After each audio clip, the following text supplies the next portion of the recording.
Hi friends, നമുക്ക് നല്ലൊരു വചനം വായിച്ച് നോക്കാം. പാപം ചെയ്യാൻ അവിടുന്ന് ആരോടും കൽപ്പിച്ചിട്ടില്ല, ആർക്കും അനുവാദം കൊടുത്തിട്ടുമില്ല. ഇത് പ്രഭാഷണ പുസ്തകത്തിലുള്ള വായനയാണ്. വചനം പറയാൻ നമുക്ക് ശ്രദ്ധിക്കാം. ദൈവം അനുവദിക്കാതെ നമ്മുടെ ജീവിതത്തിൽ സംഭവിക്കുന്ന ഒരു കാര്യമേയുള്ളൂ, നാം ചെയ്യുന്ന പാപമാണ്.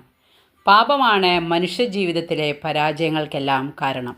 നമ്മുടെ ജീവിതത്തിലും സമയം തികഞ്ഞില്ല, ഉപയോഗപ്രദമായതൊന്നും ചെയ്യാനാവുന്നില്ല, ജീവിതം ഒരു പരാജയമായി എന്നുള്ള തോന്നലുകൾ ഉണ്ടാവുമ്പോൾ ഹൃദയം പരിശുദ്ധമാണോ എന്ന് നാം പരിശോധിക്കണം. ഒരു ജീവിതത്തെയും പരാജിതമാക്കുവാനായിട്ട് ദൈവം മെനഞ്ഞിട്ടില്ല. ഇന്ന് വരെ നമ്മുടെ ജീവിതം അനുഗ്രഹിക്കപ്പെട്ടിട്ടില്ലല്ലോ എന്നുള്ള തോന്നലുണ്ടെങ്കിൽ ഇന്ന് വരെ ചെയ്തതിൽ നിന്ന് വ്യത്യസ്തമായി എന്തെങ്കിലും ചെയ്യാൻ തയ്യാറാകുക എന്നുള്ളതാണ് അതിനുള്ള ഏക പരിഹാരം. പാപമാണ് പരാജയത്തിന് കാരണമെങ്കിൽ വിശുദ്ധിയാണ് ജീവിത വിജയത്തിൻ്റെ അടിസ്ഥാനം. വചനം എല്ലാവർക്കും മനസ്സിലായി കാണുമെന്ന് വിശ്വസിക്കുന്നു. ഇഷ്ടപ്പെട്ടെങ്കിൽ ലൈക്ക് ചെയ്യണേ. Thank you.